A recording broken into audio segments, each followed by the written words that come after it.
Morning ഷോയിൽ ഇനി അതിഥികൾക്കുള്ള സമയമാണ്. ഇന്ന് നമ്മളോടൊപ്പം അതിഥിയായി ചേരുന്നത് രാജേഷ്. അതായത് ഇപ്പോൾ തിയേറ്ററുകളിൽ വളരെയധികം ജനപ്രീതി നേടി മുന്നേറിക്കൊണ്ടിരിക്കുന്ന ചിത്രമാണ് കലി. കലിയുടെ തിരക്കഥ ഒരുക്കിയിരിക്കുന്നത് രാജേഷാണ്. സ്വാഗതം മോർണിംഗ് ഷോയിലേക്ക്.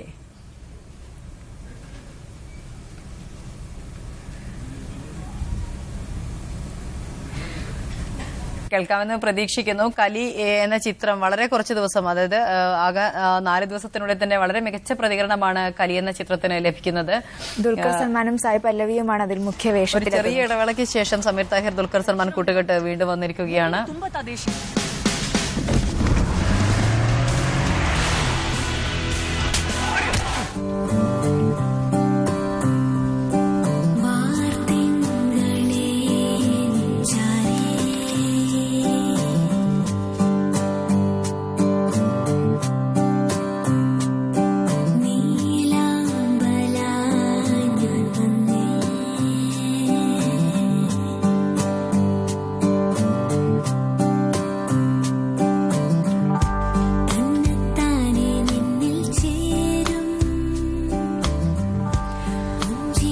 രാജേഷാണ് മോർണിംഗ് ഷോയിൽ അതിഥി. രാജേഷ്, സ്വാഗതം മോർണിംഗ് ഷോയിലേക്ക്. നമസ്കാരം. പ്രതികരണത്തിനെ കുറിച്ച് ചോദിക്കേണ്ടതില്ല, കാരണം കളക്ഷൻ റെക്കോർഡാണ് നേടിയിരിക്കുന്നത്. ഏതായാലും കളക്ഷനിൽ ഈ റെക്കോർഡ് നേടുക എന്ന് പറയുമ്പോൾ തന്നെ ആളുകൾ നന്നായി ആ ചിത്രം സ്വീകരിച്ചു എന്നുള്ളതിന് തെളിവ് തന്നെയാണത്. എങ്ങനെ കാണുന്നു? എങ്ങനെയാണ് സുഹൃത്തുക്കളിൽ നിന്നും സിനിമാ മേഖലയിലുള്ള മറ്റ് ആളുകളിൽ നിന്നുമൊക്കെ ലഭിക്കുന്ന പ്രതികരണം? എല്ലാ ഭാഗത്തു നിന്നും പോസിറ്റീവ് റിവ്യൂസ് മാത്രമാണ്. ഓൾ ഇന്ത്യ, എന്റെ തന്നെ സുഹൃത്തുക്കൾ ബോംബെയിൽ നിന്നും ചെന്നൈയിൽ നിന്നും ബാംഗ്ലൂരിൽ നിന്നും അതുപോലെ ഡൽഹിയിൽ നിന്നും ഒക്കെ ടിക്കറ്റ് കിട്ടുന്നില്ല എന്ന് പറഞ്ഞിട്ടൊക്കെ വിളിക്കുന്നുണ്ട്. കേരളത്തിലും സെയിം സിറ്റുവേഷൻ തന്നെയാണ്. ഓൾമോസ്റ്റ് ഫുൾ ഹൗസ് ആണ്. സെക്കൻഡ് ഷോയും അത് മാത്രമല്ല 12 മണിക്കൊക്കെ ഷോ, രാത്രി 12 മണിക്കൊക്കെ ഷോയിൽ ഫാമിലിയും കുട്ടികളും ഒക്കെ ഉണ്ട്. അപ്പോൾ മൊത്തത്തിൽ സന്തോഷമാണ്. കലി എന്ന ഈ പേര് തന്നെ സിനിമയുടെ ഈ ഒറ്റ ചെറിയൊരു പേരാണ്. ആ പേരിൽ തന്നെ സിനിമയുടെ പ്രമേയം വളരെ വ്യക്തമാണ്. വളരെ ദേഷ്യപ്പെടുന്ന ഒരു നായകൻ, അവരുടെ ഭാര്യ, അവരുടെ ജീവിതത്തെക്കുറിച്ചാണ് ആ സിനിമയുടെ പ്രമേയം. മൂക്കിൻ തുമ്പത്താണ് ദേഷ്യമെന്നാണ് ആ സിനിമയുടെ ഒരു ടാഗ് ലൈൻ പോലും. ഈ സിനിമ എടുക്കുന്നതും ഈ കലി അല്ലെങ്കിൽ ദേഷ്യം വരുന്ന ഒരു കഥാപാത്രത്തെ സിനിമയിലേക്ക് എത്തിക്കുന്നത് അതെപ്പോഴാണ് മനസ്സിലേക്ക് എത്തിയത്? അത് സിനിമയാക്കാനുള്ള ഒരു മോഹം എപ്പോഴാണ് ഉണ്ടായത്?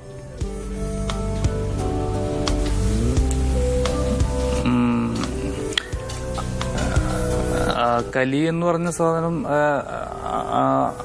അത് സിനിമയാക്കുക എന്നുള്ളതല്ല. ഞാൻ വേറെയും കുറച്ച് സ്ക്രിപ്റ്റുകളൊക്കെ ചെയ്തുകൊണ്ടിരിക്കുന്നതായിരുന്നു. അപ്പോൾ എൻ്റെ ഒരു സിനിമ ആദ്യത്തെ സിനിമ പുറത്തേക്ക് വരുമ്പോൾ അത് എന്തെങ്കിലും പുതുതായിട്ട് എന്തെങ്കിലും ഒരു സാധനം എനിക്ക് പറയാനുണ്ടാവണം എന്നുള്ളൊരു അങ്ങനെ ഉള്ളൊരു തോന്നലുണ്ടായിരുന്നു. അപ്പോൾ അതിനു വേണ്ടിയിട്ട് ഞാൻ കുറച്ചധികം വർക്ക് ചെയ്തിട്ടുണ്ടായിരുന്നു. അപ്പോൾ അതിൽ എനിക്ക് തോന്നി, ഞാൻ ചെയ്ത സ്ക്രിപ്റ്റുകളിൽ എനിക്ക് ആദ്യം എൻ്റെ ഒരു ഐഡന്റിറ്റി ഉള്ളൊരു സ്ക്രിപ്റ്റായിട്ട് എനിക്ക് തോന്നിയത് ഇതാണ്. അപ്പോൾ അതാണ് ഞാൻ ഈ സാധനം വർക്ക് ചെയ്തത്. പിന്നെ ഇന്നത്തെ എൻ്റെ ചുറ്റുപാടിൽ എനിക്ക് തന്നെ പേഴ്സണലി എനിക്കോ അല്ലെങ്കിൽ എൻ്റെ വളരെ ഇമ്മീഡിയറ്റ് സർക്കിളിൽ നിന്നൊക്കെ എനിക്ക് അറിയാൻ പറ്റുന്ന ഒരു സാധനമാണ്, എക്സ്പീരിയൻസ് ചെയ്യാൻ പറ്റുന്ന ഒരു കാര്യമാണ്. പുറത്തേക്ക് ഇറങ്ങിക്കഴിഞ്ഞാൽ ഈ ഒരു ഇമോഷൻ, അതൊരു റേജ് എന്ന് പറഞ്ഞ സാധനം എല്ലാ സ്ഥലത്തും ഉണ്ട്. ആങ്കർ റോഡിലാണെങ്കിലും പിന്നെ ഒരു ഷോപ്പിങ്ങിനോ അല്ലെങ്കിൽ ഒരു ഗവൺമെന്റ് ഓഫീസിലോ അങ്ങനെ എങ്ങോട്ട് ചെന്നാലും ഈ സാധനം കാണാൻ പറ്റും. അപ്പം നമുക്ക് ചുറ്റുപാടും സംഭവിക്കുന്ന ഒരു കാര്യം അത് ഈ മീഡിയത്തിലൂടെ അതിലൊരു ഫിക്ഷൻ ക്രിയേറ്റ് ചെയ്ത്, ഒരു ക്യാരക്ടറിനെ ക്രിയേറ്റ് ചെയ്ത്, കുറച്ച് ക്യാരക്ടേഴ്സിനെ ക്രിയേറ്റ് ചെയ്ത് ഒരു ക്യാരക്ടർ പ്ലേ ആണ് ഈ രാജേഷിന്റെ തന്നെ ചുറ്റുപാടിൽ നിന്ന് ആരെങ്കിലും കണ്ടിട്ടാണോ, അങ്ങനെ ഒരാളെ കണ്ടിട്ടാണോ ഈ കഥാപാത്രത്തെ ഉണ്ടാക്കിയത്? ഒരാളല്ല, അങ്ങനെ ഒരു പെർട്ടിക്കുലർ ആളല്ല. ഞാൻ എന്റെ തന്നെ ചുറ്റുപാടിൽ കുറെ ആൾക്കാരെ ഞാൻ കണ്ടിട്ടുണ്ട്. എന്റെ ഇമ്മീഡിയറ്റ് ഫ്രണ്ട് സർക്കിളിൽ കണ്ടിട്ടുണ്ട്.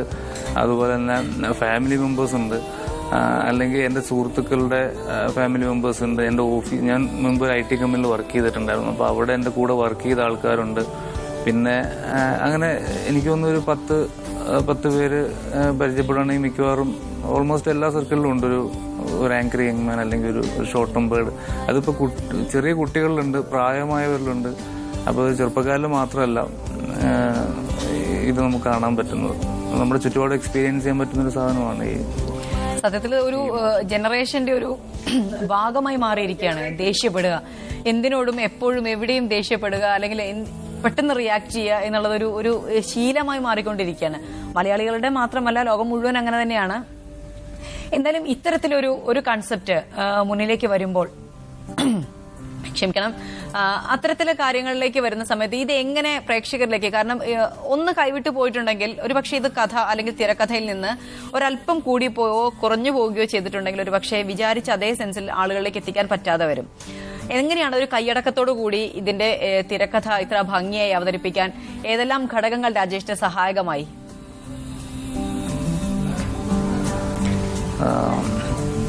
പ്രധാനമായിട്ടും ഞാൻ ദിവസത്തെ ഒരു 3 സിനിമയെങ്കിലും കാണും. കഴിഞ്ഞ ഒരു 4 വർഷമായിട്ട് ഞാൻ എൻ്റെ ജോലിയൊക്കെ റിസൈൻ ചെയ്തിട്ട് സിനിമ കാണൽ തന്നെയാണ് എൻ്റെ ഒരു പ്രധാന ഹോബി. അപ്പം ഞാനത് അങ്ങനെ ഒരു പലതരത്തിലുള്ള സിനിമയും കാണും. അപ്പോൾ അത് കംപ്ലീറ്റ് ഫിക്ഷൻ ആയിരിക്കും, ചിലത് ക്യാരക്ടർ ഡ്രിവൺ ഫിലിംസ് ആയിരിക്കും. അങ്ങനെ സ്റ്റോറി ഒന്നും എനിക്കങ്ങനെ തോന്നിയിട്ടില്ല. അതായത് നിർബന്ധമായിട്ട് സ്റ്റോറി വേണമെന്നൊന്നും, സിനിമയ്ക്ക് അങ്ങനെ സ്റ്റോറി ഉണ്ടായിരിക്കണം, മസ്റ്റായിട്ട് സ്റ്റോറി ഉണ്ടായിരിക്കണം എന്ന് തോന്നിയിട്ടില്ല. അപ്പോൾ എൻ്റെതായ ഒരു രീതിയിൽ പറഞ്ഞ ശരിയാണ്, എവിടെ വേണമെങ്കിലും കൈവിട്ട് പോകാവുന്ന ഒരു സാധനമായിരുന്നു. പക്ഷെ ഫസ്റ്റ് ഓഫ് ഓൾ ഒരു ഇമോഷനെ ഫോളോ ചെയ്യുക എന്നുള്ളൊരു സാധനമാണ് ഞാൻ ഇതിൽ ബേസിക്കലി ചെയ്തിട്ടുള്ളത്. ആ കലി എന്ന് പറഞ്ഞ ഇമോഷൻ ഫ്രം ദ ബിഗിനിങ് ഒരു പൂച്ചയെ കാണാൻ പറ്റും ഈ സിനിമയിൽ. ആ പൂച്ച പോലും ഞാൻ ആ സ്ക്രീൻ പ്ലേയിൽ എഴുതുമ്പോൾ ആ പൂച്ചയുടെ കാര്യം പോലും, ആ പൂച്ചയുടെ ഒരു ആങ്കർ പോലും ഞാൻ അതിനകത്ത് മെൻഷൻ ചെയ്തിട്ടുണ്ടായിരുന്നു. അപ്പോൾ അവിടെ നിന്ന് തുടങ്ങിയിട്ട് ഇങ്ങോട്ട് വരുന്ന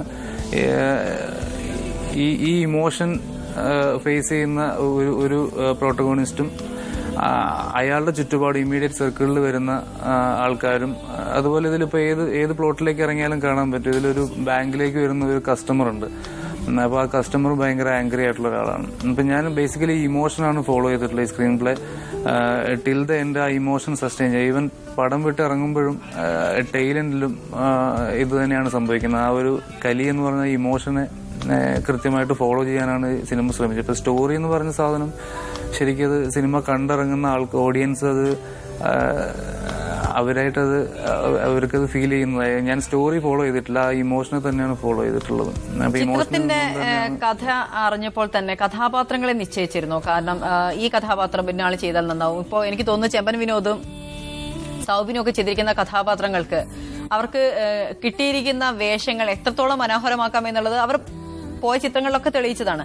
പക്ഷെ ഈ ചിത്രത്തിൽ ഡയലോഗ്സ് ഉൾപ്പെടെ വളരെ മനോഹരമായി. ഇപ്പം സൗബിൻ ചെയ്യുന്ന പ്രകാശിന്റെ ക്യാരക്ടർ ഒരുപക്ഷെ ദുൽഖർ സൽമാന്റെ ക്യാരക്ടറിനോടൊപ്പം തന്നെ ചേർത്ത് പറയാവുന്ന ഒരു ക്യാരക്ടറാണ്. സായി പല്ലവിയുടെ വേഷം, അത്തരം കാര്യങ്ങളൊക്കെ നിങ്ങൾക്ക് എഴുതുമ്പോൾ തന്നെ അറിയാമായിരുന്നു ഇന്ന ആളുകളൊക്കെയാണ് ഇതിൽ ക്യാരക്ടറായിട്ട് വരിക, അവർക്ക് ഇന്ന കാര്യങ്ങൾ ചെയ്താൽ നന്നായിരിക്കും. അത്തരത്തിലുള്ള നിർദ്ദേശങ്ങൾ അല്ലെങ്കിൽ ആശയം നേരത്തെ ഉണ്ടായിരുന്നു?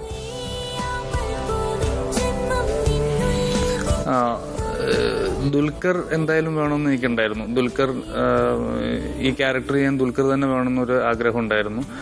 പിന്നെ സൗബിനെയൊക്കെ എനിക്ക് പേഴ്സണലി അറിയുന്ന ആളാണ്. അപ്പം ഞാൻ ഇതിന്റെ സ്ക്രിപ്റ്റ് ചെയ്യുമ്പോഴും സീനുകൾ എഴുതുമ്പോഴും ഇതിന്റെ ഡയലോഗ്സ് എഴുതുമ്പോഴും ഒക്കെ ഇപ്പോൾ സൗബിനെയൊക്കെ അറിയുന്നതുകൊണ്ട് എനിക്ക് ഭയങ്കര കംഫർട്ടബിൾ ആയിരുന്നു. അപ്പോൾ ആ പ്രകാശൻ എന്ന് പറയുന്ന ക്യാരക്ടർ ഞാൻ എഴുതി തുടങ്ങിയപ്പോൾ 2-3 വർഷമായി ഇത് വർക്ക് ചെയ്യാൻ തുടങ്ങിയിട്ട്. അപ്പം എനിക്ക് 3 വർഷം കൊണ്ട് എനിക്ക് സൗബിനെ അറിയാം.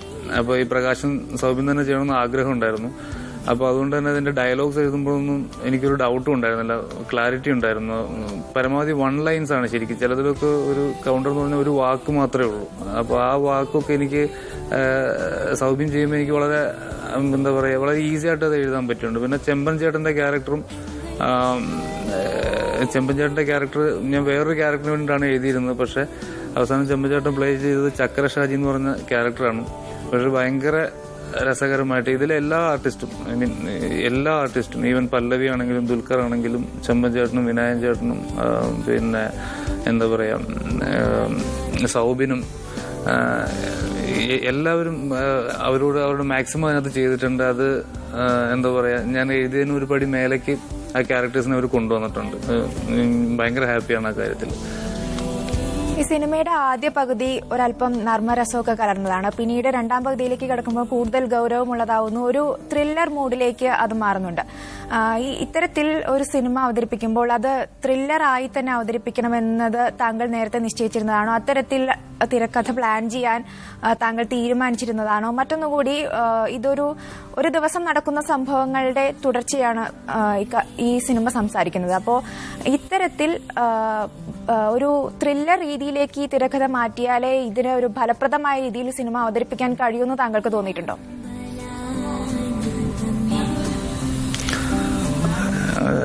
സത്യത്തിൽ അതുമില്ല. അങ്ങനെ ഒരു ത്രില്ലർ മൂഡ് ക്രിയേറ്റ് ചെയ്യണമെന്നൊന്നും ആഗ്രഹം ഉണ്ടായിരുന്നില്ല. ഞാനീ പറഞ്ഞ പോലെ ഞാൻ എഴുതി പോകുമ്പോൾ ഞാൻ ഇപ്പോൾ ഫസ്റ്റ് ഹാഫിൽ വന്ന പിന്നെ ഫൺ അല്ലെങ്കിൽ ആ കോമഡി എലമെന്റ് എന്നൊക്കെ പറഞ്ഞു കഴിഞ്ഞാൽ ഞാൻ ഇത് എഴുതി കഴിഞ്ഞതിന് ശേഷം സിനിമ തിയേറ്ററിൽ നിന്ന് കാണുമ്പോൾ ഞാൻ അറിയുന്നത് ഇത്രയും കോമഡിയൊക്കെ എന്നെ കൊണ്ട് എഴുതാൻ പറ്റിയെന്നുള്ളതൊക്കെ ഞാനത് ആൾക്കാർ ചിരിച്ചത് എൻജോയ് ചെയ്തപ്പോൾ ഭയങ്കര കുറച്ചൊരു അതിശയത്തോടുകൂടി ഞാൻ നോക്കിയിട്ടുണ്ട്. അത്രയും ഈവൻ എൻ്റെ വൈഫ് പോലും അതിങ്ങനെ പറഞ്ഞിട്ടുണ്ടായിരുന്നു. ഇത്രയും കോമഡിയൊക്കെ നീ ഹാൻഡിൽ ചെയ്യുന്ന അവൾക്കും അത്ര വിശ്വസിക്കാൻ പറ്റില്ല എന്ന് പറയുന്നത്. അപ്പം ഞാനിത് ശരിക്കും ഭയങ്കര ഈസി ആയിട്ട് എനിക്കത് എഴുതി പോകാൻ പറ്റും. ഞാൻ ആ ത്രില്ലറൊന്നും പ്ലാൻ ചെയ്തിട്ടുണ്ടായിരുന്നില്ല. ആ ഇമോഷൻ ഞാൻ പറഞ്ഞ ആ ഒരു കലി എന്ന് പറഞ്ഞ അല്ലെങ്കിൽ ആങ്കർ എന്ന് പറഞ്ഞ ആ ഒരു ഇമോഷനെ ഫോളോ ചെയ്യുക ചെയ്തത്. അപ്പൊ അതിനെ ഞാനിങ്ങനെ അത് കയറ്റി ഇറക്കി അത് ടൈറ്റ് ആവേണ്ടടുത്ത് ടൈറ്റായി അല്ലെങ്കിൽ എന്താ പറയുക ഇപ്പൊ ആ ഒരു പിന്നെ ഇന്റർവൽ പഞ്ചിലേക്ക് എത്തുമ്പോൾ ആ ഒരു അതിന്റെ ഒരു മുറുക്കം, അതിനുശേഷം അത് വീണ്ടും അതൊന്ന് സെറ്റിലായി വീണ്ടും അത് മെല്ലെ മെല്ലെ തുടങ്ങി അതങ്ങനെ മുറുകി അതങ്ങനെ ആ ഒരു ഇമോഷനെ അങ്ങനെ വർക്ക് ചെയ്യുക ചെയ്തത്. അപ്പൊ അത് ബേസിക്കലി അങ്ങോട്ട് പോയപ്പോൾ ത്രില്ലറായി മാറി. അപ്പൊ ഞാൻ കുറെ രീതിയിൽ ഈ സാധനം വർക്ക് ചെയ്തിട്ടുണ്ട്. അപ്പൊ അത് ത്രില്ലർ അല്ലാതെ വർക്ക് ചെയ്തിട്ടുണ്ട്.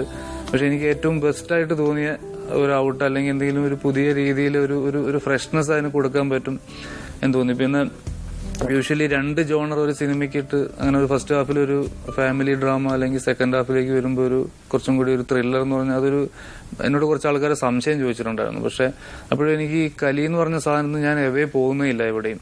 സോ ഞാൻ ആ കലി എന്ന് പറഞ്ഞ സാധനത്തോട് 100% ചേർന്ന് നിന്നുകൊണ്ടാണ് ഈ സ്ക്രീൻ പ്ലേ ചെയ്തേക്കുന്നത്. അപ്പോൾ അതിലെനിക്ക് വിശ്വാസം ഉണ്ടായിരുന്നു. പിന്നെ സമീർക്കയ്ക്ക് വളരെ വിശ്വാസം ഉണ്ടായിരുന്നു. കേട്ടപ്പോൾ തന്നെ ദുൽഖറിന് അങ്ങനെ ടീമിലുള്ള എല്ലാ ആൾക്കാർക്കും, ഷൈജു ഖാലിദ് അങ്ങനെ ഒരു കൂട്ടം ആൾക്കാർ ഇവിടെ ഓൾറെഡി പ്രൂവ് ചെയ്തിട്ടുള്ള ആൾക്കാരാണ് അവരൊക്കെ. അപ്പൊ അവരെല്ലാം എനിക്ക് കോൺഫിഡൻസ് തന്നിരുന്നു. ഏതായാലും കലി പുറത്തിറങ്ങിയിരിക്കുന്നു. മികച്ച പ്രതികരണമാണ് പ്രേക്ഷകരുടെ ഭാഗത്തു നിന്ന് ഉണ്ടായിരിക്കുന്നത്. ഈ 4 ദിവസത്തിനകെ വളരെ മികച്ച റെക്കോർഡ് കളക്ഷനാണ് കലിക്ക് നേടിക്കൊണ്ടിരിക്കുന്നത്. ഭാവിയിലേക്ക് എല്ലാവിധ ആശംസകളും. ഇനിയും താങ്കളുടെ ഭാഗത്തു നിന്ന് ഞങ്ങൾക്ക് ഏറെ ചിത്രങ്ങൾ കാണാൻ സാധിക്കട്ടെ എന്ന് ആത്മാർത്ഥമായി ആശംസിക്കുന്നു. മോർണിംഗ് ഷോയിൽ അതിഥിയായി എത്തിയതിന് ഏറെ നന്ദി. Thank you.